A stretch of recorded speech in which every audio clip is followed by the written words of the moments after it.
একবার সুযোগ দিন, ফেল করলে দ্বিতীয়বার চাইব না। কুষ্টিয়ার জনসভায় মুফতি ফয়জুল করিম। ইসলামী আন্দোলন বাংলাদেশের সিনিয়র নায়েবে আমির মুফতি সৈয়দ মোহাম্মদ ফয়জুল করিম বলেছেন, আপনারা তো অন্যান্য রাজনৈতিক দলের নির্বাচনী পরীক্ষা নিয়েছেন।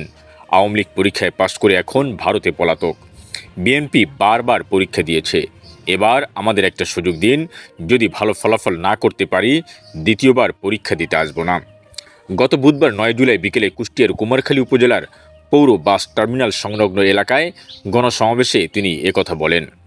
প্রয়োজনীয় রাষ্ট্র সংস্কার, গণহত্যার বিচার, সংখ্যানুপাতিক পদ্ধতিতে সুষ্ঠু নিরপেক্ষ নির্বাচনের দাবি এবং দেশ ও ইসলাম বিরোধী সব ষড়যন্ত্র ও চক্রান্তের প্রতিবাদে কুষ্টিয়ায় দলটির কুমারখালী ও খোকসা উপজেলা শাখার আয়োজনে এই গণসমাবেশ অনুষ্ঠিত হয়।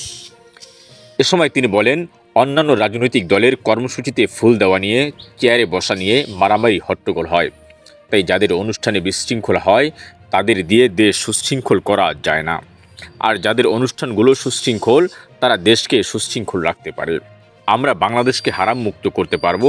যাদের আগাগোড়া সব জায়গায় হারাম, তারা দেশকে হারাম মুক্ত করতে পারবে না। গণসমাবেশে তিনি বলেন, বাংলাদেশের বর্তমান যে অর্থনৈতিক ব্যবস্থা চলছে তাতে কেয়ামত পর্যন্ত একজন গরিব গরিবই থেকে যাবে, আর যার টাকা আছে সে তত বড়লোক হবে।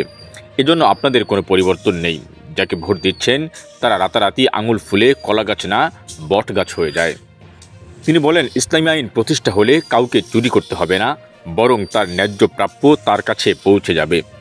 অনেকেই ভাবে ইসলামী আইন প্রতিষ্ঠা হলে তাদের সমস্যা হয়ে যাবে, ঘাড় ধরে দাড়ি রাখাবে। তারা ভুল ভাবছেন। ইসলাম এমনই একটি আইন, এমন একটি কানুন যাতে আসলে সব কিছু ভালো হয়ে যায়। তিনি আরও বলেন, আওয়ামী লীগ কত উন্নয়ন করেছে, কিন্তু তারা ক্ষমতা ছেড়ে পালাতে বাধ্য হয়েছে, কারণ তারা দেশের মানুষের উপরে জুলুম, নির্যাতন, অত্যাচার করেছে। কিন্তু 5 আগস্টের পর যারা একই ধরনের অপকর্ম করছে, এখন বাংলাদেশের মানুষ এসব আর দেখতে চায় না। আমরা জোরে আন্দোলন করেছিলাম এসব অপকর্ম দেখার জন্য না। যারা এসব অপকর্ম করছে, বাংলাদেশের মানুষ অবশ্যই তাদের প্রত্যাখ্যান করবে। গণসমাবেশে তিনি বলেন, দেশের বড় বড় রাজনৈতিক দলগুলোর প্রতীকগুলো গরিবের হলেও তারা যেমন এগুলোর ব্যবহার জানে না, আবার তারা কেউ গরিব না। কিন্তু আমাদের প্রতীক হাত পাখা এমনই এক প্রতীক যা সবাই ব্যবহার করতে পারে। তাই হাত পাখা মার্কা বিজয় হয়, তাহলে বিজয় হবে সবার।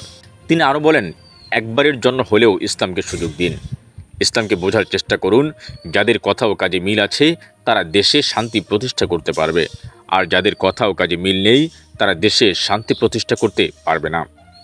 সমাবেশে ইসলামী আন্দোলন বাংলাদেশ খোকসা উপজেলা শাখার সভাপতি আলহাজ আনোয়ার খানের সভাপতিত্বে অন্যদের মধ্যে ইসলামী আন্দোলন বাংলাদেশের যুগ্ম মহাসচিব মাওলানা গাজী আতাউর রহমান, ইসলামী আন্দোলন বাংলাদেশের কেন্দ্রীয় প্রশিক্ষণ সম্পাদক মাওলানা নুরুল করিম আকরাম, ইসলামী আন্দোলন বাংলাদেশের কেন্দ্রীয় সাংগঠনিক সম্পাদক ফরিদপুর বিভাগ মাওলানা মোহাম্মদ আরিফুল ইসলাম, জাতীয় উলামা মাশায়েখ আইম্মা পরিষদ কেন্দ্রীয় সাধারণ সম্পাদক মুফতি রেজাল করিম আবরার সহ আরও অনেকে উপস্থিত ছিলেন।